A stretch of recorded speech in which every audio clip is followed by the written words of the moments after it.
하나님의 말씀입니다. 마음에 새기시면서 함께 봉독해 올리겠습니다. 하나님이 이 모든 말씀으로 말씀하여 이르시되 나는 너를 애굽 땅 종되었던 집에서 인도하여 낸 내 하나님 여호와니라. 아멘. 네, 드디어 오늘부터 십계명 강해를 하려고 합니다. 네, 오늘은 십계명 서론을 하고요. 네, 다음 주부터 한 주에 한 계명씩 자세히 강해를 하려고 하는데요. 10주에 걸쳐서 10계명 강해를 하려고 하는데, 사실 10계명은요 모든 성도가 거룩한 백성으로서 또 제사장 나라가 되기 위하여 하나님 백성답게 사는데 반드시 알아야 될 매우 중요한 내용이에요. 얼마나 중요하냐면요, 그래서 너무나도 중요하기 때문에 전 세계 모든 교회가, 모든 개혁 교회들이 세례 문답을 할 때 사도신경과 주기도문과 함께 이 십계명을요 반드시 암송하게 되어 있어요. 세례 받으신 분들 다 암송하시죠? 네, 그 사도신경 주기도문과 함께 이 십계명을 반드시 암송하고 문답하게 되어 있어요. 네, 특별히 교회 직분자들로 세워지는 분들은 임직 서약식을 하잖아요. 임직 평생에, 아니 영생에 한 번 임직 서약할 때, 그때 너무나 중요한 이 신앙 고백서와 함께 웨스터민스터 대요리 문답, 또 웨스터민스터 소요리 문답을 믿음의 표준으로 여기시고 그렇게 사시겠습니까? 하고 서약하는 시간이 있거든요. 하나님과 그 앞에 서약하는 굉장히 중요한 순간이 있는데, 이 말씀대로 사시겠습니까? 할 때 그 웨스터민스터 대소요리 문답에 반드시 꼭 알아야 될 내용으로, 반드시 배워야 될 필수 내용으로 기록되어 있는 게 바로 이 십계명이에요. 네, 너무나도 중요하기 때문에 한 절도 소홀히 다룰 수 없어서 오늘은 십계명 전문인 2절을 다루고요. 이제 다음 주부터 제1계명이 들어가는데 한 계명씩 깊게 강해하려고 합니다. 주님이 우리를 사랑해서 주시는 이 사랑의 계명을 잘 받으시고, 네, 성령님의 도우심으로 이 말씀대로 살아내시는 저와 여러분 되어지길 먼저 주님의 이름으로 축복합니다. 우선 오늘은요 이 십계명 처음 시간으로 서론적인 부분을 다루려고 하는데요. 네, 많은 분들이 십계명 하면 뭔가 고리타분하고 오늘날과 맞지 않는 옛날 법조항으로 생각할 때가 많아요. 네, 십계명 중에 간음하지 말라 이런 계명이 있잖아요. 근데 요즘에 간통법이 통과되었잖아요. 이상하죠? 나라가 이상해지고 있는데, 몇 년 전에 이것은 죄가 아니다, 네, 하면서 간통법이 폐지됐어요. 내가 오늘날과 이 십계명 딱 하면은 오늘날과 맞지 않은데, 시대가 변하고 있는데 이조 시대도 아니고 왜 이래 막 하면서 옛날 오늘날과 맞지 않는 옛날 법조항으로 생각하는 분들도 믿는 분들 중에 계시고, 또 어떤 분들은 어떤 계명이나 명령을 받으면 이걸 지키면 상을 받고 이걸 어기면 벌을 받는다는 어떤 기준으로 계명과 법과 규율을 이해할 때가 많아요. 아닙니다. 네, 이 10계명은요, 이 10가지 계명은요 복이나 구원받기 위한 조건으로 우리에게 주어진 게 아니라, 오늘도 나를 사랑해서 오늘 나에게 찾아와 주시고 날 불러주시고 날 구원해 주시고 나를 사랑해서 행복하게 살 수 있도록 그 방법을 알려주시는 살아있는 하나님의 말씀이요 사랑의 계명이신 줄 믿으시고 받으시기 바랍니다. 이 십계명은요 하나님께서 저와 여러분, 또 이 땅의 모든 하나님의 백성들에게 주시는 가장 중요한 언약 중에 하나예요. 지난번에 우리가 하나님께서 그 애굽에서 노예 살던 이스라엘 백성들을 불러내어서 이제 시내산 앞에서 그 시내산에 올라오라 명령하셔서 시내산 언약을 주시는 그 이유와 목적에 대해서 우리가 함께 들었잖아요. 함께 깊이 상고했잖아요. 왜 그렇게 하셨죠? 네, 이제는 그들이 더 이상 노예나 종이 아니라 그들을 하나님께서 제사장 나라요, 거룩한 백성으로 살게 하게끔 하기 위해서 그렇게 하셨다는 사실을 우리가 함께 나누었어요. 기억나시죠? 네, 하나님께서는 이제 자신이 택한 백성들이 더 이상 이 땅에서 고통스럽게 노예처럼 사는 걸 원치 않으셨어요. 그럼 어떻게 사는 거 원하셨죠? 이제는 왕 같은 제사장처럼 살기를 원하셨어요. 왕의 자녀로 살기 원한 거죠. 그리고 이제 왕의 자녀요. 제사장처럼 사는 것은요, 거룩하게 사는 거라고 했어요. 예를 들면 이런 거예요. 어느 왕이 몰래 이제 민가로 내려와서 백성들이 잘 살고 있나 이렇게 둘러보다가 우연히 어느 종살이하는 어느 고아 소년을 보았어요. 부모도 없이 허랑방탕하면서 노예로 살아가던 아이였어요. 근데 왠지 모르게 이 왕의 마음이 동해서 짠해서 이 아이를 데려다가 씻기고 옷을 갈아입히고 이제 너는 내 자녀다. 이렇게 하고 너의 이름도, 이 고아 아이의 이름도 이제 너는 부모 없는 자식이 아니라 내 호적에 올렸다. 넌 이제 내 아들이다. 내 아이다. 이제 너는 왕의 자녀다. 이렇게 칭해준 거예요. 그런데도 아직 이 아이가요, 옛날 허랑방탕 할 때처럼 그 저작거리에서 살던 그 죄된 습성과 노예 습성을 못 버리고 자꾸 죄의 종처럼 방탕하게 사는 거예요. 그래서 보다 못한 왕이 그 아이를 데려다가 말하는 거예요.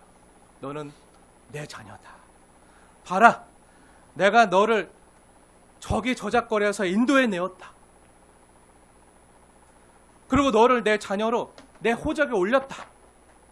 그러니 이제 너는 종도 아니고 노예도 아니다. 너는 내 자녀다. 왕의 자녀다. 그러니 이제 옛날 노예처럼 그렇게 살지 말고 이제 왕의 자녀답게 살아라. 내가 거룩한 것 같이 너도 거룩하게 살아라. 이렇게 말씀하는 거랑 비슷한 거예요. 그런데 왕이 이 아이에게요, 너가 내가 하는 말을 다 지키면 내가 10가지 계명을 줄게. 이 10가지 계명 다 지키면 너를 내가 잘 봐서 너를 내 왕의 호적에 올려줄게. 이렇게 했나요? 아니에요. 네, 그렇게 하지 않으시고 먼저 그를 불쌍히 여기시고 먼저 사랑해 주시고 먼저 찾아가시고 자녀 삼아 주시고 먼저 호적에 올려주시고 그러고 나서 너는 이제 내 소유고 내 자녀다. 그러니 이제 내 말 듣지 않을래? 이렇게 말하는 것과 같은 거예요. 또 다르게 표현하자면요, 성경대로 표현하자면요, 이 십계명은요, 우리가 지난번 보았던 대로 예레미야서 31장에 기록된 새 언약의 말씀대로 거기 새 언약을 주시면서 이 십계명의 옛날 그 돌판이 뭐라고 얘기하셨죠? 결혼 서약서라고 하나님 말씀하셨어요. 그쵸? 결혼 서약서 같다고 했어요. 나는 너의 남편이 되고 너는 내가 사랑해서 선택할 내 아름다운 내 사랑하는 신부다. 내가 너를 사랑해서 너를 위해서 이 모든 것들을 다 준비했다. 그러니 나의 사랑의 목소리를 듣고 이 결혼 서약을 함께 지키면서 함께 사랑하면서 나와 함께 살지 않을래? 내가 행복하게 해줄게. 이렇게 말했던 것과 같다고 했었잖아요. 물론 이스라엘은요 실패했어요. 실패했지만 그럼에도 하나님은요 그 신부를 버리지 않으시고 새 언약을 준비하셔서 회복시켜 주셨어요. 그러니까 우리가 여기서 십계명 생각할 때 잊지 말아야 될 매우 중요한 내용이 뭐죠? 네, 십계명은 너가 이걸 지키면 내가 너를 구원할 거야 하는 그런 구원의 조건이 아니라는 거예요. 그리고 이걸 안 지키면 내가 너를 혼내줄 거야, 내가 벌 줄 거야 하는 형벌의 조건도 아니라는 거예요. 지난번에도 누누이 말씀드렸지만 십계명은 지키면 복받고 못 지키면 벌받고 혼나는 말씀이나 조건이 아니라는 거예요. 그럼 뭐죠? 네, 은혜라는 거예요. 하나님이 먼저 날 사랑하셨고 그래서 하나님 먼저 날 찾아오셨고 하나님 나를 먼저 구원하셨고 하나님의 소유로 삼은 나에게 나 너 사랑하는데 이만큼 사랑하는데 너도 날 사랑한다면 내 말 들어줄 수 있겠니? 하는 그 사랑의 목소리예요. 이것을 우리가 지키면 그 사랑의 목소리를 듣고 우리가 그 사랑의 마음을 알고 깨달아서 이것을 우리가 지켜 행하면요 이것이 우리가 주 안에 사는 게 행복과 기쁨이 되고 복이 되는 거예요. 그 자체가 복인 거예요. 그게 그 자체가 기쁨이고 하나님의 자녀된 또 하나님의 백성된 우리에게 영광이 되는 것일 뿐 어떤 구원받는 조건이 아니에요. 만약 구원받는 조건으로 하나님이 이 십계명을 제시하셨다면 하나님이 모세가 애굽에 있을 때, 모세가 처음에 애굽에 있었잖아요. 그 애굽에 있을 때 애굽에서 노예 살던 이스라엘 백성들에게 출애굽하기 전에 먼저 십계명을 주셨겠죠. 그쵸? 네, 십계명 주시면서, 모세가 십계명 주시면서 너 이스라엘 사람들이 이 십계명 다 잘 지키면 내가 너희를 구원해낼 것이고 안 지키면 구원 안 할 거야? 이렇게 하셨나요? 네, 안 하셨어요. 하나님께서는 그렇게 안 하시고요.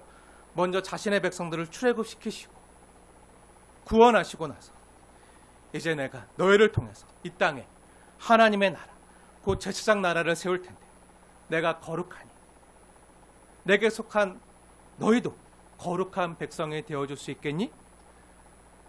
이렇게 말씀하셔 주신 게 바로 십계명이라고요. 그러니까 십계명은요, 구원의 조건이 아니라는 거예요. 사랑하는 여러분, 이것을 분명히 기억하십시오. 그리고 오해하시면 안 됩니다. 제가 이렇게 말씀드리는 거는요, 여러분이 예수님을 믿고 교회에 나오면 십계명쯤은 안 지켜도 구원받는 사람이 된다고 말하는 게 아니에요. 십계명 안 지켜도 된다는 면죄부 드리는 게 아니에요. 오해하시면 안 돼요. 분명히 말씀드립니다. 여러분이 예수님을 믿고 교회에 나오시면 십계명쯤은 안 지켜도 구원받는 사람이 되는 게 아니라 구원받은 사람으로서 진심으로 이 하나님의 계명을 지킬 수 있는, 지키는 게 가능해지는 그런 놀라운 사람이 되는 거예요. 무슨 말인지 아시겠습니까? 여러분이 예수님을 믿고 예수님을 진심으로 사랑하게 되면요, 예수님이 나에게 원하는 것이 무엇인지를 알고 깨달아서 그분이 기뻐하는 것을 내가 행하고 싶고, 그게 내 기쁨이 되고 내 행복이 되고 내 즐거움이 돼서 그것을 행할 때 나 또한 너무 진심으로 기쁘고 행복한 사람이 된다는 거예요. 제 말씀을 이해하시겠습니까?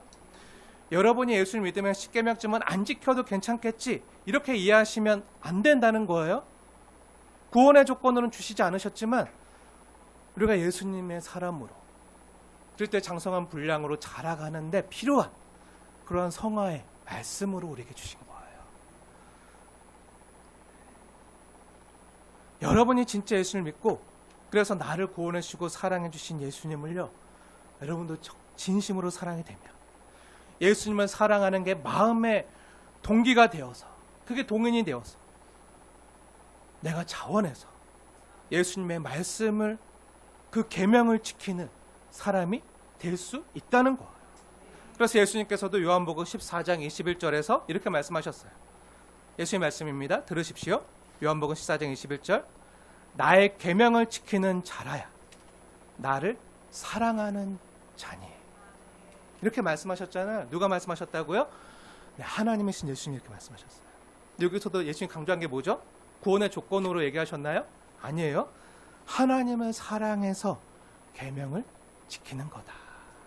하나님을 사랑해서. 하나님께 복을 타내거나 구원받기 위한 조건으로 지키는 계명이 아니라는 거예요. 여기까지 이해하시죠? 네. 그럼 왜 하나님께서 십계명을요, 제사장 나라요, 거룩한 백성으로 살아야 할 하나님의 백성들에게 주신 거죠? 네, 그 이유를 여기서 한 걸음 더 깊이 들어가 보겠습니다. 조금 어려울 수 있지만요, 나는 지금 이 땅에서 제사장 나라가 되기 위한 하나님 나라의 로스쿨에 들어와 있다라고 자부심을 느끼면서 네, 잘 따라와 주시기 바랍니다. 네, 제사장 나라가 돼야 되잖아요. 그럼 하나님의 법에 대해 알고 있어야 되잖아요. 이게 쉽지 않아요. 네. 여러분 지금 하나님 나라 로스쿨에 입학하신 거예요. 십계명. 어마어마하죠? 네. 저와 여러분은요, 지금 하나님 나라의 제사장이 되는 사법연수원에 들어와 있는 거예요. 네. 제사장쯤 되려면 이런 수업은 들어야겠죠. 네, 그러니 잘 들어주세요. 네. 하나님께서 이 땅에 거룩한 하나님의 백성들로 우리를 세우시고자 하는 목적이 계셨어요. 그래서 하나님의 나라, 제사장 나라를 이 땅에 세우시고자 계획하셨어요.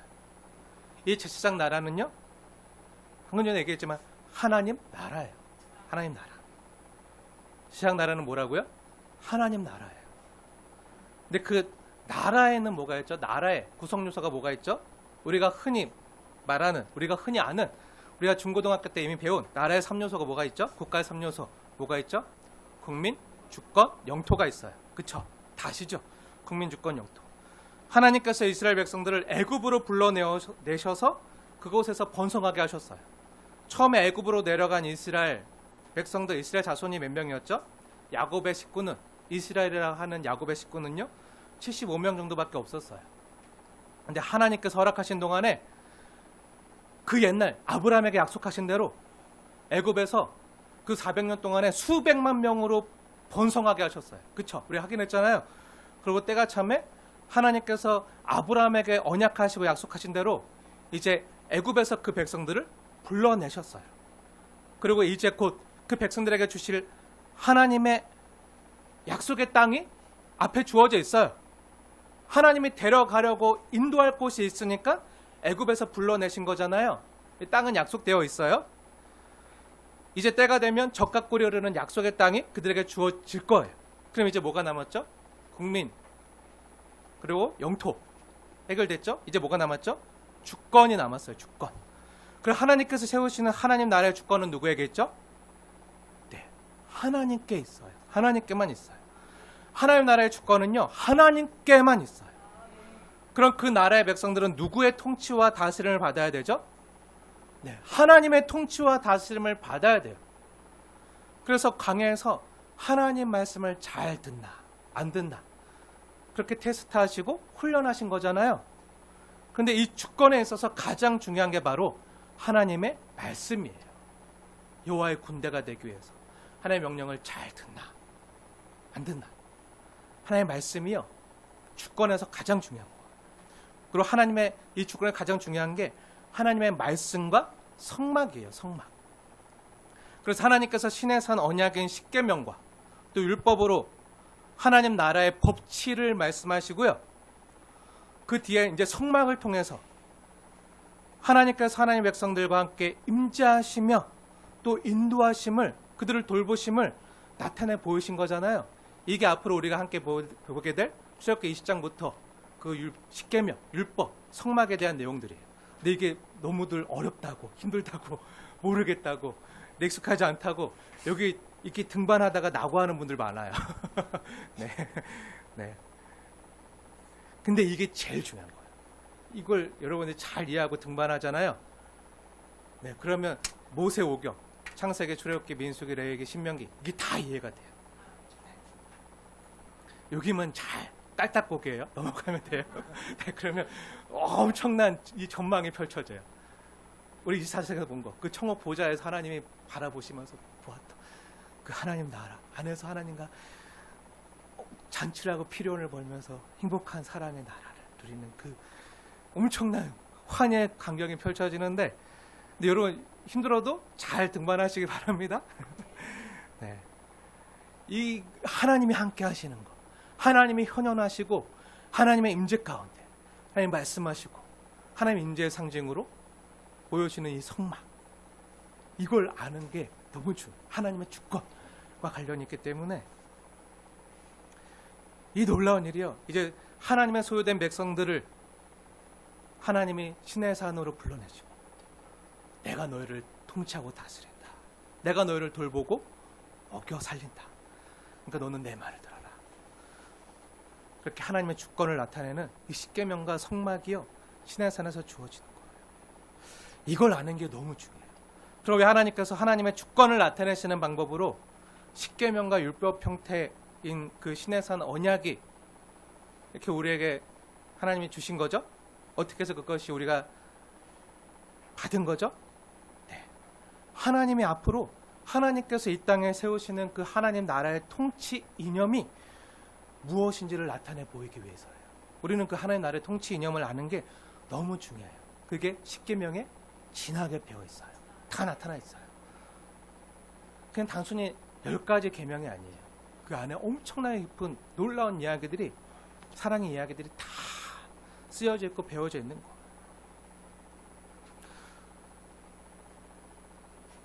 이렇게 얘기하면 좀 이해하기 쉬우실 것 같아요. 우리가 대한민국 사람이기 때문에 우리는 어느 나라 법을 지키죠? 네, 대한민국의 헌법을 수호하고 대한민국의 법을 지키는 거잖아요. 그런 면에서 어떻게 보면요, 하나님이 주시는 이 십계명은요, 하나님 나라의 헌법이라고 할 수 있어요. 하나님 나라의 헌법. 그리고 나머지 율법들은요, 이 헌법 조항에 근거해서 법률이 만들어진 거예요.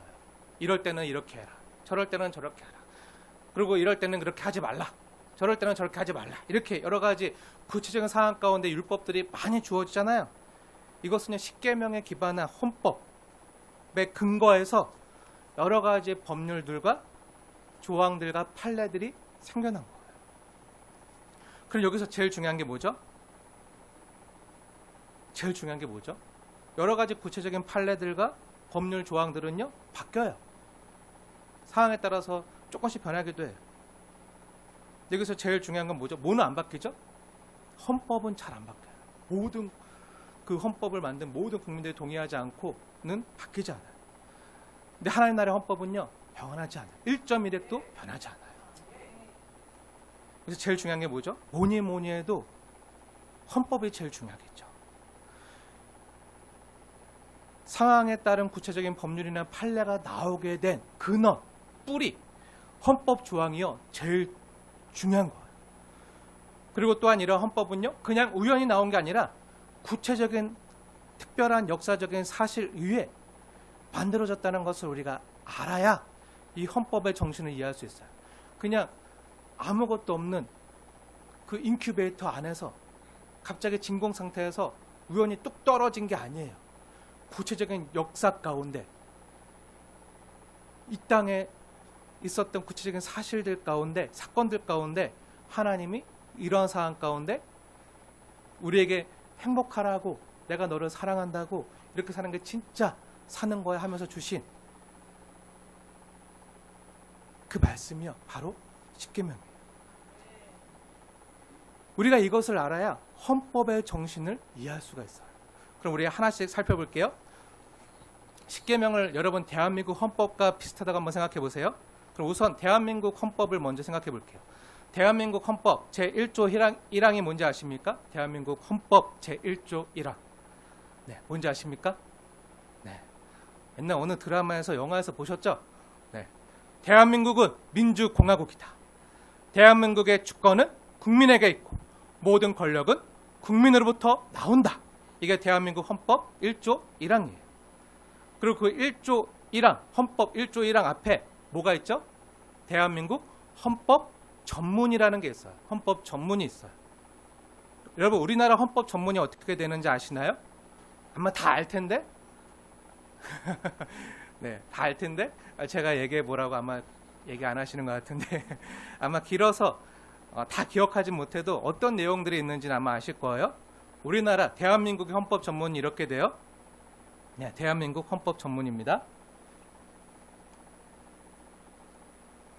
유구한 역사와 전통에 빛나는 우리 대한민국은 3.1 운동으로 건립된 대한민국 임시정부의 법 통과, 또 불의에 항거한 4.19 민주 이념을 계승하고 조국의 민주개혁과 평화적 통일의 사명에 입각하여 정의 인도와 동포애로서 민족의 단결을 공고히 하고 모든 사회적 폐습과 불의를 타파하며 자율과 조화를 바탕으로 자유민주적 기본 질서를 더욱 확고히 하며, 그리고 이만큼 더 있어요. 등등.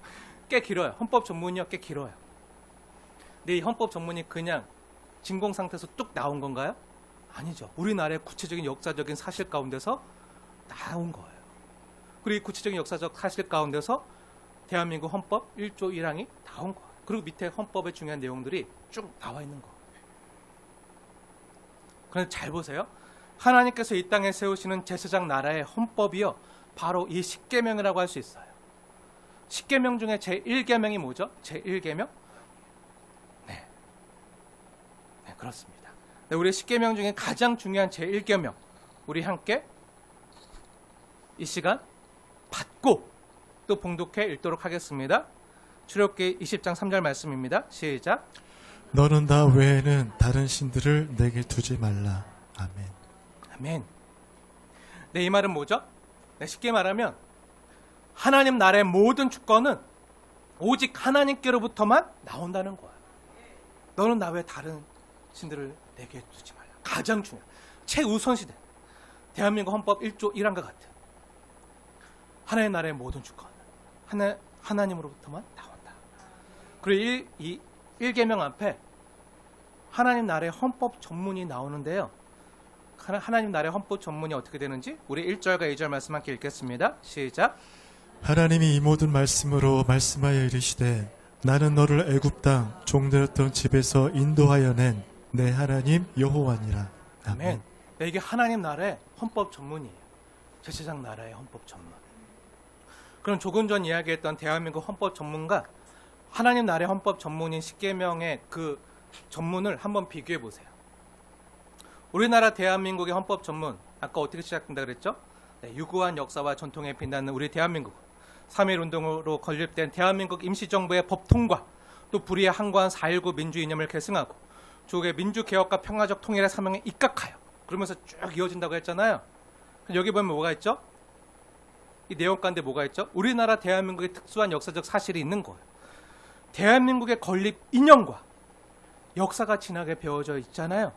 유구한 역사와 전통에 빛나는 우리 한민족, 우리 대한민국, 그 3.1 운동으로 건립된 대한민국 임시정부의 법 통과,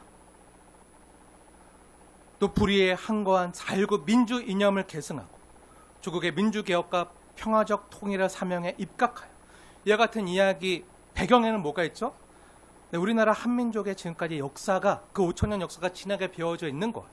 또한 특히 조선이 멸망하고 나서 우리나라는 일제시대에 침략을 받았잖아요. 아픔이 있잖아요. 그때 3.1 운동 정신과 대한민국 임시정부의 법통과 또 불의에 항거한 4.19 민주 이념과 그래서 민주공화국이라는 거. 또 분단 상황의 조국의 평화적 통일의 사명에 입각한 분단 상황을 그 헌법에 나타내고 있는 거. 이 모든 역사적 사실 가운데 이 법 체계 아래서 우리가 대한민국 국민으로 살고 있다는 걸 헌법 전문에 수록해 놓은 거죠. 이와 마찬가지로 하나님 나라의 헌법 전문인 십계명 서문에요. 하나님이 이 모든 말씀으로 말씀하여 이르시되 나는 너를 사랑했다. 나는 너를 애굽 땅 종되었던 집에서 인도하여 낸 너의 하나님 여호와니라. 이렇게 말씀하는 거예요. 여기는 어떠적 사실이 전제되어 있죠? 네, 이스라엘 백성들이요 애굽에서 종살이했었다. 아픈 사실을 전제로 하고 있는 거예요. 그럼 왜 불러내셨죠? 네, 아까도 말씀드렸지만 계명을 주시기에 앞서 먼저 하나님의 부르심과 구원이 먼저 전제되는 것. 앞으로 나는 너를 인도하여 낼 내 하나님 여호와니라 이렇게 안 하잖아요. 미래 시제가 아니라 뭐죠? 인도하여 낸 구원의 낸 내 하나님 여호와니라. 그러니 내 말 잘 들어 이렇게 얘기하는 거예요. 그럼 왜 불러낸 거죠? 네, 제사장 나라 삼으려고요. 그런 제사장 나라가 어떤 나라죠? 네, 제사장 나라의 통치 이념인 헌법을 보면 알겠죠? 그 이념이 뭐죠? 네, 사랑이에요. 사랑. 어떤 이데올리기나 정치 이념이 아니라 사랑이에요. 사랑. 사랑 여러분. 쉽게 생각하세요. 제사장 나라는요. 하나님 나라잖아요. 그렇죠? 하나님 나라예요. 그럼 하나님이 세우시는 그 나라에는 누구의 정신과 누구의 마음이 가장 진하게 배어져 있을까요? 그렇죠. 하나님의 마음이죠. 당연히 하나님의 마음이 가장 잘 나타나 있겠죠. 근데 우리가 성경을 통해서 잘 알듯이 하나님은요. 사랑이십니다. 믿으십니까? 하나님은 사랑이세요. 그래서 하나님이 세우시는 하나님 나라 역시요. 사랑의 나라예요. 그 하나님의 사랑이 통치 이념으로 가장 잘 진하게 배어있는 말씀 계명이요. 바로 십계명이에요. 그게 헌법이에요. 하나님 나라의 헌법. 그래서 우리가 이 십계명을 이해할 때요. 단순히 우리가 억지로 뭔가 지켜야 될 어떤 계율이나 명령 같은 무거운 짐이 아니라 하나님 나를 사랑하셨구나. 하나님 나를 지금도 사랑하시는 거야. 앞으로도 영원토록 사랑하시는 거야. 내가 행복하고 또 주님의 사랑 안에 살라고 이렇게 말씀하셨구나. 그리고 하나님의 사랑의 그 마음이 진하게 배어져 있는 그런 사랑의 계명으로 이해하셔야 돼요. 그럼 어떻게 이해하는 게 바른 이해죠? 이 십계명을 하나님이셨던 예수님처럼 이해하는 게 가장 바른 이해겠죠. 예수님이 십계명에 대해서 해석하신 말씀이 있다는 거 여러분 기억하십니까?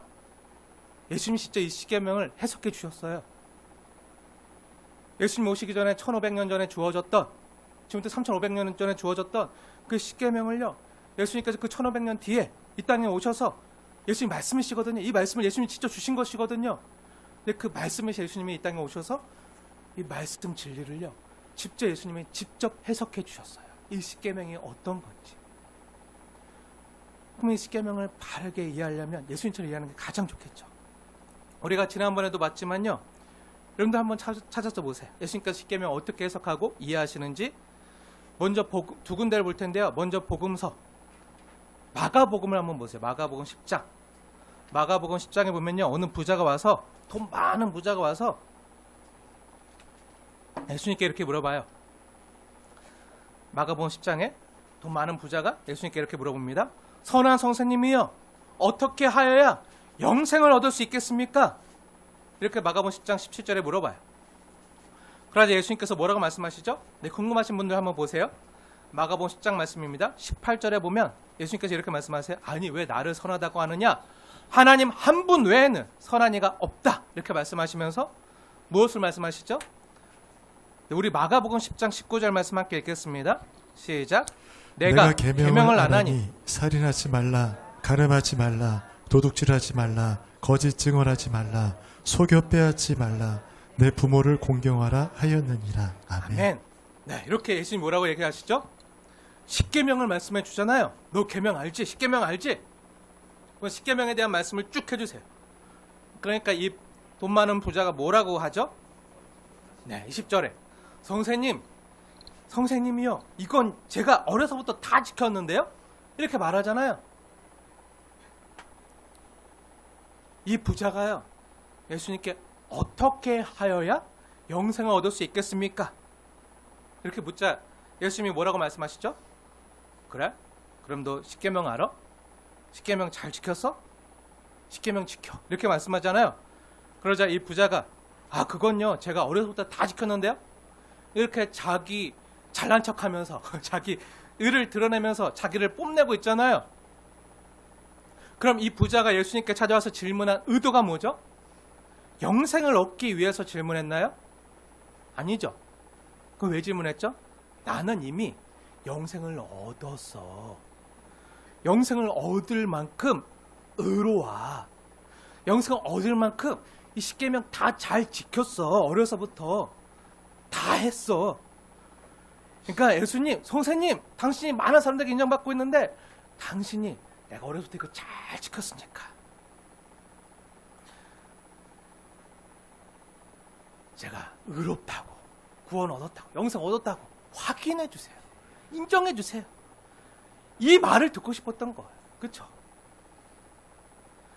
자신은 이미 영생을 얻을 수 있을 만큼 의롭다는 것을 확인하기 위해서였죠. 그렇게 사람들 앞에서 자신을 뽐내기 위해서였어요. 자기 의를 드러내고 싶어서였어요.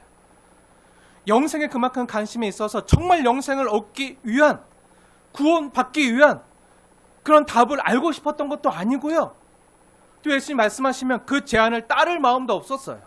나 이미 잘하고 있는데요? 이러면서 그냥 나 괜찮은 사람이에요. 그냥 자신이 괜찮은 사람이라는 것을 확인하고 싶었을 뿐이에요. 그렇게 인정받고 칭찬받고 싶었던 거죠. 주님은요, 그 부자의 불순한 의도를 만족시켜주기를 원치 않으셨어요. 그래서 단호하게 대답하세요. 그래? 그럼 너 십계명 잘 지켰어? 그래? 어렸을 때 잘 지켰다고?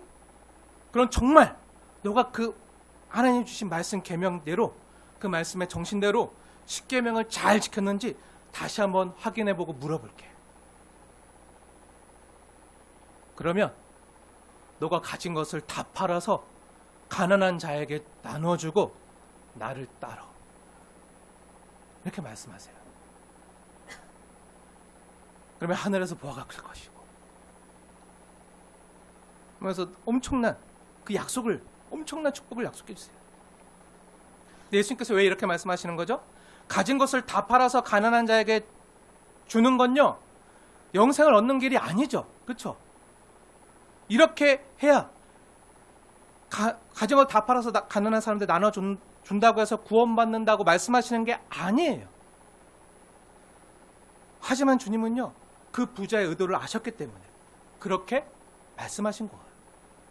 하지만요, 그 부자는요, 영생에도 관심이 없었고요, 예수님에게도 관심이 없었고요, 다만 자기에게만 관심이 있었어요. 내가 얼마나 괜찮은 사람인지 알아? 내가 얼마나 의로운지 알아? 내가 얼마나 잘 살아왔는지 알아? 하면서 자신의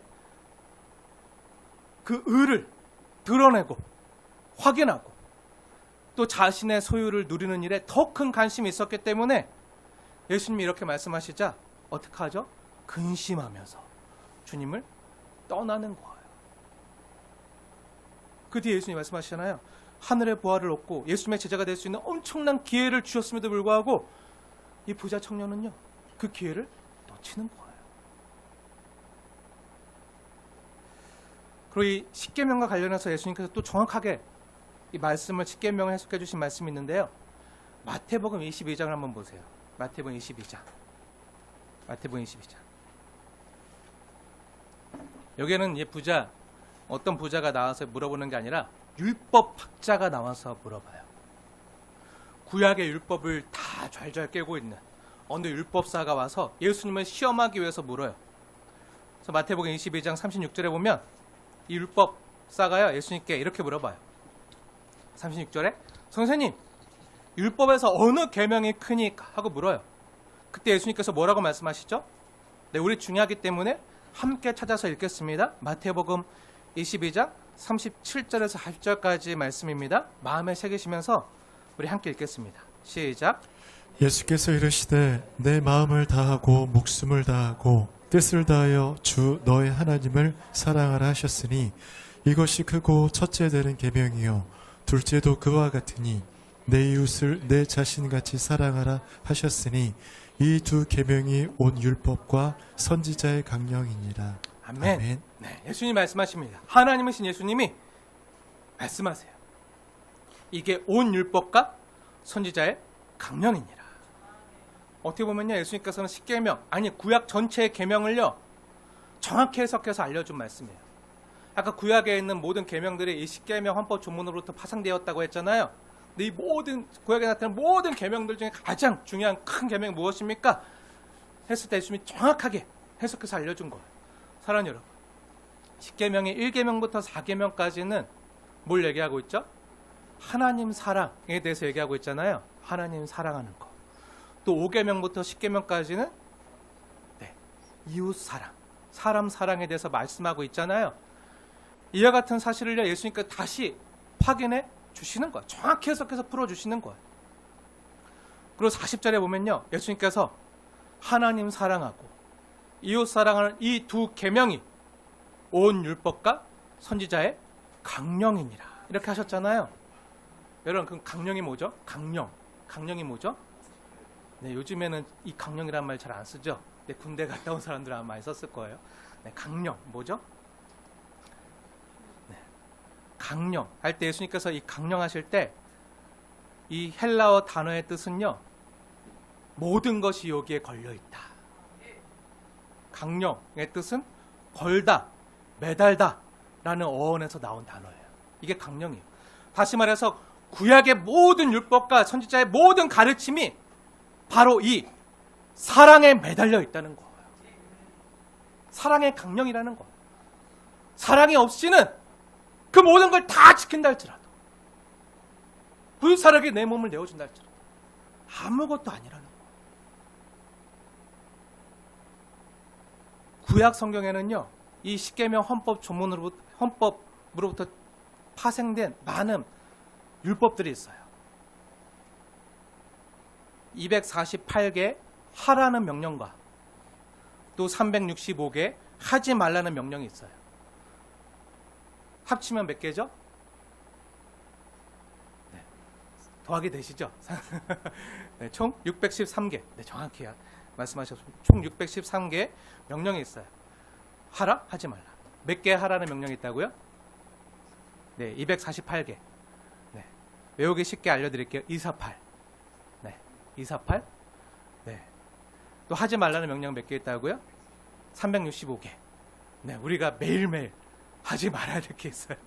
그래서 365일 매일매일 하나님의 말씀을 기억하고, 네, 그래서 248개, 365개 합치면 613개 하라, 하지 말라의 이 율법 명령이 있는데, 이 율법 역시 무엇에 매달려 있다는 거죠?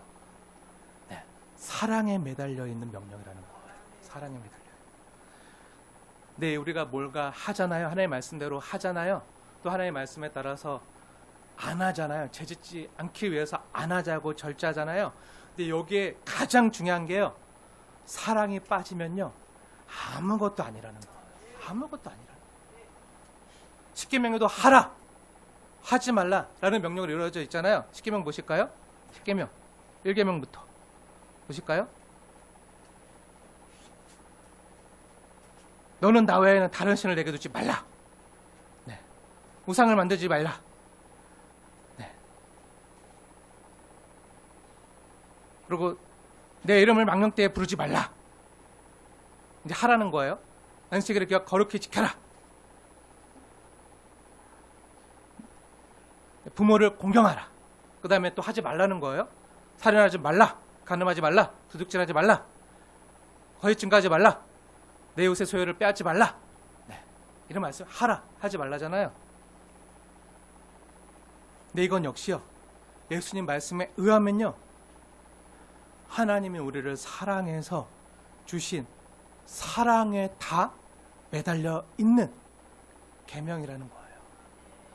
여기에 사랑이 빠지면요, 우리가 하나님의 이 십계명을 다 지켜도, 아까 그 부자처럼 다 어려서부터 다 지켜도요, 사랑에 빠지면요 아무것도 아니라는 거예요. 그래도 진짜 지켰어? 십계명 다 지켰어? 그럼 이웃 사랑해봐. 못하겠는데요. 돌아가잖아요. 십계명 안 지키라는 거야. 안 지킨 거라는 거야. 아무 소용없다는 거야. 이 사랑에 다 매달려 있다는 거야.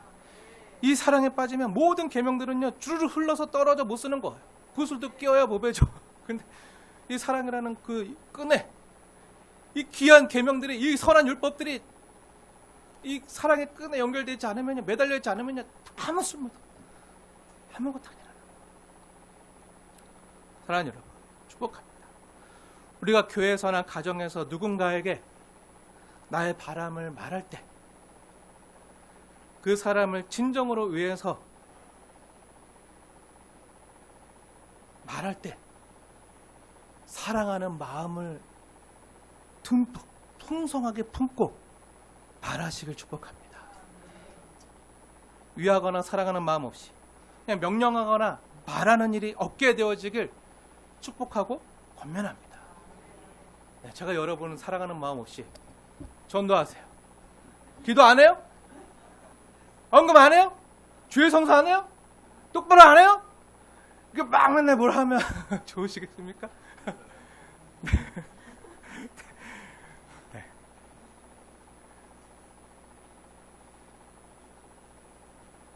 근데 그 말이 나쁜 건가요? 아니잖아요. 다 여러분 위해서 하는 말이잖아요. 잘 들어가는 말이잖아요. 근데 우리는 영혼이기 때문에 알아요. 정말 진심으로 사랑해서 하는 말일지 아닌지를 영혼이기 때문에 알아요. 우리가 누군가에게 말할 때요, 진짜 그 사람을 위하고 정말 잘 되기 원하고 정말 사랑하기 때문에 말하는 것과 그렇지 않은 거는요 너무 잘 알아요. 근데 여러분, 교회에서 말할 때, 지체에게 말할 때, 또 가정에서 자녀들에게 말할 때, 아니면 부모님들에게 말할 때, 아니면 남편과 아내 간에 말할 때, 사랑하는 마음 없이 그냥 명령하거나 시키는 일이 없게 되어지길 축복하고 권면합니다. 그냥 꼴 보기 싫고 내 마음에 안 들어서 그냥 말하고 싶을 때 우린 그냥 보통 이렇게 말해요. 내가 너를 위해서 하는 말인데 기분 나빠도 들어. 내가 너 위해서 하는 말이야. 그러니까 기분 나빠도 좀 들어. 그럴 땐요, 말하지 마시고 그냥 그 입을요 닫으세요. 그게 복입니다. 그렇잖아요. 기분 나빠서 들을 거 말하는 본인도 알고 있잖아요. 그럼 기분 나쁜 말을 왜 하죠? 자기 감정 풀고 감정 배설하려고 하나요? 자기 화 풀려고 하나요? 들어서 기분 나쁜 말을 왜 하시죠? 상처 주려고요? 공격하려고요? 찌르려고요? 아프게 하려고요? 그런 말씀 하지 마세요. 사랑하지 않으면서 말로 상처 주지 마세요. 아무리 좋은 말도요. 예수님께서 말씀하셨잖아요. 율법이 나쁜 건가요? 아니요. 선한 거예요. 하나님이 주신 가장 선한 선물 중에 하나예요. 하나님도 로마서 7장에 이 율법이 굉장히 선하다고 말씀하셨어요. 아무리 좋은 율법과 선지자의 말도요. 예수님의 말씀처럼 그 말을 하는 그 내용이요. 진심으로 그 영혼을 그 사람을 사랑해서 하는 말인가? 여기에 달려있음을 잊지 말라는 거예요. 그게 강령이에요. 강령. 온 율법과 선지자의 강령. 이 좋은 율법도 선지자의 말도 하나님의 말씀도 사랑 없이 말하면 아무것도 아니라는 거예요. 오히려 사람을 죽이는 도구가 돼요. 영혼을 죽이는 도구가 돼요. 성령님께서 사랑의 끈으로 하나 되게 하시. 그것을요. 여러분 성령님은 사랑의 영이잖아요. 근데 성령님께 간구하지도 않고 구하지도 않고 성령 충만한 그 사랑이 충만한 그 마음과 성품과 인격으로 하지도 않으면서 그냥 하나님 말씀한다고. 이거 성경 있는 말이니까 들어? 한다고요. 그냥 말해버리고 그냥 그거로 공격하면요. 오히려 사랑과 영혼을 죽이는 도구가 돼요. 사랑에 깨어서 말하지 않으면 안 된다고요. 예수님이 말씀하신 거. 그게 강령이에요. 온 율법과 선지자의 강령. 사랑에 매달려 있다는 거예요. 그리고 정말 말씀하시려거든 정말 그 영혼을 사랑해서 그 영혼을 사랑하는 마음을 가지고 그 영혼을 위해서 먼저 기도하시고 진심 어린 마음으로 사랑을 품고 말씀하세요. 그러고 나서 말하면요. 아무리 듣기 싫은 말이고 기분 나쁜 말이라고 할지라도요. 나를 진심으로 사랑해서 하는 말인 줄 알면요. 사람인 이상 들어요. 그리고 우리 역시요. 하나님의 말씀과 계명을 지킬 때도 그냥 해야 되니까 명령이니까 계명이니까 지켜야 되는구나 하면 복 주겠지. 또 계명대로 안 했다가는 명령대로 안 했다가는 벌 받으니까 벌 받으면 안 되니까 혼나면 안 되니까 하는 마음으로 두려워서 억지로 계명을 지키지 마시고요. 나를 십자가에서 죽기까지 사랑하신 그 하늘 아버지의 사랑에 또 나를 위해서 자기 스스로 십자가에 자신을 내어주신 그 아들 예수님의 사랑에 감사해서 그분이 날 사랑해서 나에게 하시는 말씀이니까 나도 그 주님을 사랑하니까 주님의 말씀을 잘 들어야지. 주님을 사랑하니까 주님의 계명을 지켜 행해야지 하고 이 사랑에 반응함으로 순종하는 저와 여러분 되어지길 축복하고 권면합니다. 모든 게 사랑에 매달려 있는 거예요.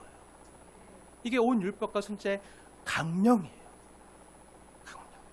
사랑 없으면요 우리가 지키는 행위도요 아까 그 부자처럼 모든 계명을 10계명을 어려서부터 다 지켰어도요 아무것도 아니라고. 그거로 구원을 얻을 수 없다고. 영생에 이룰 수 없다고. 하나님 우리를 위해서 준비하신 그 하늘의 모든 풍성한 재화를요 보물을요 우리가 이 땅에서 맛볼 수 없다고요. 그 하나님을 사랑해서 지키면요 그 하늘의 모든 재화 보물이요 내게 된다고요.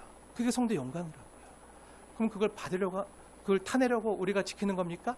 아니라고요. 그냥 주님을 사랑하는 것 자체가 주님 안에서 그 계명을 지키는 그 삶이요 가장 영광스러워. 가장 큰 복이라고. 근데 그게 가장 그 하늘의 신령한 상급임을 알고 그걸 누리는 거예요. 사랑 안에 사는 거. 근데 이게 없으면 아무것도 아니라는 거예요. 그런 의미에서 십계명은요 사랑의 구체적인 표현들이고요. 나 너 사랑해서 하는 말이니까 잘 들어. 그런 사랑의 구체적인 표현이고요. 사랑은 또한 십계명의 정신이에요. 하나님 우리를 얼마나 사랑하는지, 사랑해서 하시는 그 하나님의 사랑의 정신이 잘 배어있는 말씀이에요. 우리 부모님들이요, 자녀를 사랑해서 어떻게 말하죠? 아침에 학교 가는 자녀에게 뭐라고 말하죠? 네, 차 조심하고, 길 조심하고, 낯선 사람 함부로 따라가선 안 되고, 공부 열심히 하고, 밥 잘 먹고 말하잖아요. 제 아내도 저에게 출근하기 전에 이렇게 말해요. 여보, 밥 잘 먹어요? 운동 열심히 해요? 딴짓하지 말고 말씀 연구 열심히 해요. 말하면서 출근하잖아요. 왜 하죠? 사랑해서 하죠. 사랑해서. 근데 이게 자녀 입장에서 들을 때는 다 명령 형태로 들려요. 명령 형태로 들려요. 네, 잔소리로 들려요. 네. 근데 하나님이요, 잔소리하고 싶어서 하나요? 아니죠. 그 왜 하죠? 마찬가지로 이 성경에 나타난 계명이요, 왜 말씀하시는 거죠? 네, 하나님이 우리를 자녀 삼았기 때문에 사랑해서 하는 구체적인 자녀에 대한, 하나님 소유로 삼은 자녀들에 대한 사랑의 표현이라고요. 나 너 사랑해. 이렇게 말 걸어주시는 거예요. 우리가 대답하는 거 원하시겠죠? 네, 순종함으로 대답하는 거 원하시는 거예요. 어떻게 보면 같은 이야기인데요, 명령이란 말은요, 히브리어로 계명할 때 명자가 명령이잖아요. 그 명령이요, 히브리어로는요 미시 메레트라는 말인데요, 네, 이 명령의 뜻은요 울타리예요. 울타리. 울타리를 치다. 울타리를 친다는 뜻이에요. 하나님이 이렇게 말씀하는 거예요. 이 울타리 밖으로 나가면 위험해. 위험해. 이 울타리 안에 있을 때 가장 안전하고 행복한 거야. 이런 뜻에서 주신 거예요. 그 울타리가 계명인 거예요. 울타리가 계명 형태로 나타나 있는 거예요. 어떻게 보면 우리를 지키시고 보호하시는 하나님의 따뜻한 사랑의 돌봄을 이 계명으로 울타리로 표현해 주신 거예요. 우리가 교통법규를 지킬 때 안전하고 편안하게 교통수단을 이용할 수 있는 이유가 뭐죠? 그 교통법규가 있어서잖아요. 근데 이 교통법규를 우리가 모두 함께 지킬 때 우리가 모두 행복하게 이 교통수단을 이용할 수 있는 것처럼 하나님이 그런 법체계를 만들어 주신 거예요. 근데 있는데도 안 지키면 어떻게 되죠? 내 마음대로. 내 차는 볼보야, 포르쉐야, 벤츠야, 거기 디코, 그 모닝, 비켜 막 내가 먼저 갖고 막 하면 어떻게 되죠? 자기 이기심과 자기 잘난 맛에 막 내 마음대로 막 신호 안 지키고 막 하면 어떻게 되죠? 사고 나요. 사고 나고 아수라장이 되고 모두가 힘들어지고 모두 고통스럽고 괴로워. 우리가 모두 함께 지킬 때 모두가 함께 행복할 수 있는 그 울타리, 그 법체계를 만들어 주신 거예요. 저는요 소원합니다. 그래서 늘 기도합니다. 우리 순빛 공동체가요 하나님 사랑 안에 있는 아름다운 울타리가 되었으면 좋겠어요. 울타리가 되었으면 좋겠어요. 세상에서 치열하게 살다가 상처받고 와도 여기 와서 주님을 만나고 주님의 품 안에서, 선한 목자 되신 주님의 품 안에서 치료받고 다시 꼴을 먹고 다시 힘을 얻는 울타리요. 그리고 서로가 하나님을 사랑하고 옆에 있는 지체와 형제와 자매를 사랑함으로, 또 이웃을 사랑함으로 여기서는요 주 안에서 평안함을 느끼고 안전함을 느끼고, 밖에 나가서는 막 가장하면서 가면 쓰면서 화장하고 분장하고 변장하면서 살았더라도 여기 와서 하나님 앞에, 주 앞에 나오면 맨 얼굴로 맨 얼굴로, 왜 가족이니까 맨 얼굴로, 그래도 이쁜 거예요. 예쁘다, 이쁘다. 아픔이 있어, 어려움이 있어, 함께 돌봐줘, 내가 기도해줄게. 얼마나 힘드니. 우리 학생들도 시험 기간이라 정말 열심히 공부하거든요. 공부한 만큼 안 나와서 문제지. 열심히 공부하는데 야 시험 기간인데 야 너 오늘 교회 와서 뭐 하고 있냐, 빨리 가서 공부해야지, 이렇게 하지 마세요. 주 안에서 안식하고 있어요. 주 안에서 안식하고 있는 거 많이 격려해 주세요. 야 그럼 시험 들지 않고 주 앞에 예배하러 나와. 너 너무 귀하다, 너무 이쁘다. 하나님 너를 정말 귀하게 사용할 거다. 우리도 세상에 나가서 정말 치열하게 치이고 채이고 힘들잖아요. 그럼 주님 안에 와서 오늘만큼은 안식하는 거예요. 누리는 거예요. 어떠한 상처와 허물이 있어도 괜찮아요. 주님이 치료해 주세요. 쓰담쓰담 해주세요. 호해 주세요. 근데 그걸 보고 같이 우리도 함께 쓰담쓰담 하면서 같이 위해서 기도해주고 격려해주고. 그래서 이 안에 있을 때는요, 가면 쓸 필요 없어요. 긴장할 필요 없어요. 그냥 다 허물이 있어도 허물이 아니라 기도 제목으로 하나님 이제 우리의 삶을 통해서 역사할 통로로 함께 내어놓고 기도를 부탁하고, 나 이런 어려움이 있어요. 기도해 주세요. 이렇게 서로 기대고 이렇게 편하게 안전함을 느끼고 할 수 있는 그 든든한 울타리. 그런 울타리가 되려면 어떻게 해야 되죠? 함께 하나님의 계명을 지켜야 돼요. 하나님을 먼저 사랑하고 옆에 있는 지체를 하나님의 사랑에서 나에게 보내셨다. 우리 가운데 보내셨다. 이것을 깨닫고 사랑으로 보시고 사랑으로 돌봐주셔야 돼요. 하나님의 사랑의 계명을 지켜야 돼요. 그럼 누가 지킬 수 있죠? 근데 하나님은 사랑하는 자가 지킬 수 있어요. 하나님을 사랑하는 자는 하나님의 계명을 지키는 자예요. 예수님 말씀하셨잖아요. 그리고 하나님을 사랑하는 자는요, 옆에 있는 지체와 이웃을 비로소 온전하게 사랑할 수 있어요. 이게 순서예요. 하나님을 언제 사랑해야 옆에 있는 지체를 사랑할 수 있어요.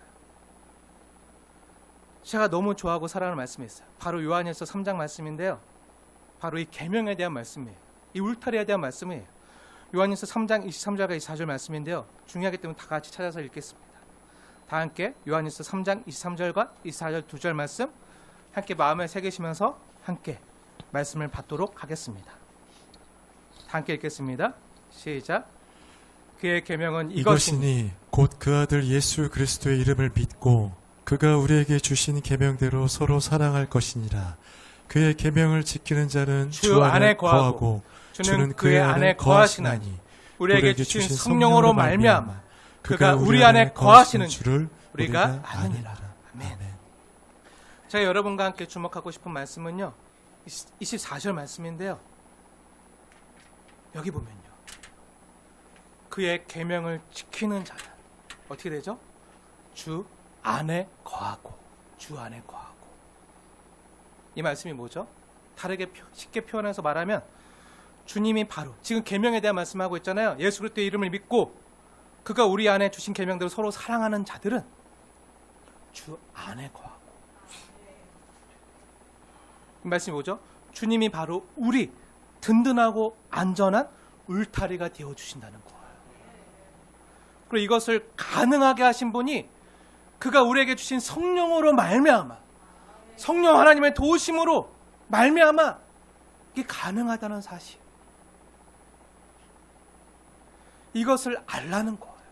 사랑하는 여러분, 주님을 믿고 주님의 계명을 지키며 주 안에 살아가는 것이 얼마나 복된 일인지를 깨닫고 경험하는 저와 여러분 되었으면 좋겠습니다. 교회 나오는 것이 너무 설레고 기쁘고 행복하고, 세상은 너무 힘들고 치열하고 지쳤지만 주 안에 오면 힘을 얻고 다시 숨을 쉬고 회복되어지고, 이렇게 주 안에서 살아가는 게, 또 주님이 사랑하신 지체들과 함께 살아가는 게 얼마나 복된 일이고, 성령님께서 하나 되게 하신 이 은혜 안에 살아가는 게 얼마나 복된 일인지 깨닫는 저와 여러분 되었으면 좋겠습니다. 저는 여러분 만나서요, 주님의 말씀을 이렇게 함께 나누고 또 말씀대로 사랑하고, 그래서 교회된 여러분 한 사람 한 사람이요, 저의 든든한 울타리가 되어주셔서 얼마나 행복하고 감사한지 몰라요. 제 울타리는 여러분이에요. 교회된 여러분이에요. 주 안에 성령 안에 하나 된 여러분이 제 울타리예요. 여러분이 있어서 제가 울타리 밖으로 안 나가는 거예요. 못 나가는 거예요. 잠깐 길을 잃고 나갔다가도 해야 돼. 이런 생각하면요, 다시 울타리 안으로 들어오는 거예요. 하나님 너무 천하보다 귀하게 여기시는 주님의 귀한 양들이 있는데 내가 왜 허튼 시간, 허튼 일에 마음을 뺏기고 그 일을 쫓아가겠나. 정말 귀한 영혼으로 볼로 먹여야 될 귀한 영혼들, 기도해야 될 영혼들이 있는데 지금도 아파서 신음하고 눈물 흘리고 울부짖고 내 힘으로 안 돼서 고통하는 그런 지체들이 있는데 내가 어찌 가만히 있겠나. 잠 못 이루고 잠 못 자고 고통과 아픔 가운데 흐느끼고 있는 영혼들이 있는데 내가 어찌 가만히 있겠나. 내 힘으로 할 수 없으니 하나님 고쳐주세요. 하나님 도와주세요. 하나님 사랑하는 자에게 잠을 준다고 하셨사오니 하나님 평안히 주님 믿고 의지하고 하나님께 맡겨드리고 새 일을 살 수 있도록 새 날을 살 수 있도록 여호와의 선하신 인자심을 보여주세요. 그렇게 여러분이 저의 든든한 울타리가 되어주시는 거예요. 그래서 얼마나 행복하고 감사한지 몰라요. 저는 여러분 때문에 힘을 얻어요. 여러분이 있어 얼마나 행복한지 몰라요. 진심이에요. 이게 제 진심이에요. 그래서 저 역시 여러분의 울타리가 되어드리고 싶어요. 여러분을 주님의 말씀으로 지켜주고 또 여러분이 힘들 때 기대어서 쉴 수 있는 울타리가 되어주고 싶어요. 여러분이 어느 때든 서슴없이 저에게 찾아서 목사님 밥 사주세요 이렇게 얘기하는 여러분 되었으면 좋겠어요. 여러분 목사님 힘들어요 밥 사주세요. 그래서 이것을 위해서 어제도 기도했어요. 때로 하나님이 주신 말씀 계명으로 때때로 어디 무너진 울타리가 없나 이렇게 살펴보고 나쁜 일이가 틈타지 못하도록 허물어진 곳을 찾아가서 보수하고 근데 보수하고 할 때 제가 망치질하고 못질하잖아요. 그러면 이게 망치질하고 못질하는 게 여러분 힘들게 느껴질 수 있어도 내가 미워서 하는 게 아님을 이해해 주셔야 돼요. 제가 사랑해서 망치질하는 거라고 이해해 주셔야 돼요. 사랑하는 여러분, 주 안에서 예수님 안에서 한 피바다 한 몸 된 순빛 교회가요 사랑의 띠로 한 성령 안에서 사랑의 울타리가 되었습니다. 하나님 그렇게 제 세상 나라 거룩한 백성 공동체 삼아 주셨어요. 이미 그렇게 해 주셨어요. 그리고 그런 울타리 안에 있는 우리에게 이 사랑을 풍성하게 누리고 경험하고 느끼라고 그렇게 살라고 주 안에 사랑하는 그 사랑이 뭔지를 깨달으라고 주 안에서 사랑하라는 계명을 주셨어요. 하나님 사랑, 이웃 사랑 십계명으로 주셨어요. 이 계명을 지키고 이 말씀을 하신 주님을 알고 주 안에서 자라가는 것을 느끼고 예전에 이 계명대로 못 살았는데 이 계명대로 순종해 보니까 이렇게 좋네. 옛날에 미워했는데 옛날에 미워해서 늘 날마다 살인하는 죄를 마음속으로 제절하는데 이제 미워하지 않고 용서하고 주께 맡겨드리고 사랑하게 되니 이렇게 마음이 평안해요. 이렇게 행복하네. 이거구나. 나를 행복하게 하시려고 사랑이 뭔지 알려고 하시고 나를 죽기까지 사랑하신 주님이 나에게 이것을 주님이 아는 이 놀라운 은혜를 경험하게 하시려고 이걸 주셨구나. 그래서 주 안에서 자라가는 거 이거 예전에 순종 못했는데 이거 하나 순종해보니 좋네. 내가 자랐구나. 순종할 수 있게 되었고 내 힘으로 한 게 아니라 성령의 도우심으로 내가 순종할 수 있게 되었구나. 이런 믿음을 하나님 나에게 주셨구나. 너무 좋네. 너무 행복하네. 이것을 느끼고 경험하는 일이요 더욱 많아지길 소원합니다. 주님께서 우리에게 그래서 은혜의 울타리를 쳐주셨습니다. 그게 십계명입니다. 또한 그게 교회입니다. 그리고 우리가 서로가 울타리가 되어주길 주님은 기대하고 계십니다. 사랑하는 여러분 축복하고 권면합니다. 서로에게 울타리가 되어주십시오. 사랑으로 보듬어주세요. 사랑으로 보듬어주세요. 그리고 잃어버린 양을 찾아서 아직 울타리 밖에 있는 영혼들이 있어요. 잃어버린 양을 찾아서 선한 목자 되신 주님이 지키는 이 울타리 안으로 인도하는 저와 여러분 되어지길 소원합니다. 사랑하는 여러분, 말씀을 마치겠습니다. 우리를 사랑하시는 하나님께서 너희가 이렇게 사랑하며 살 때 너희가 참으로 샬롬을 누리며 행복하게 살 수 있어.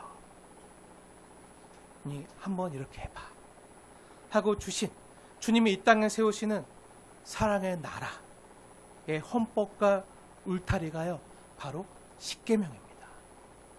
이 말씀 계명을 지킴으로 사랑의 나라를 이 땅에서 맛보고 경험하는 저와 여러분 되어지길 주님의 이름으로 축원을 드립니다.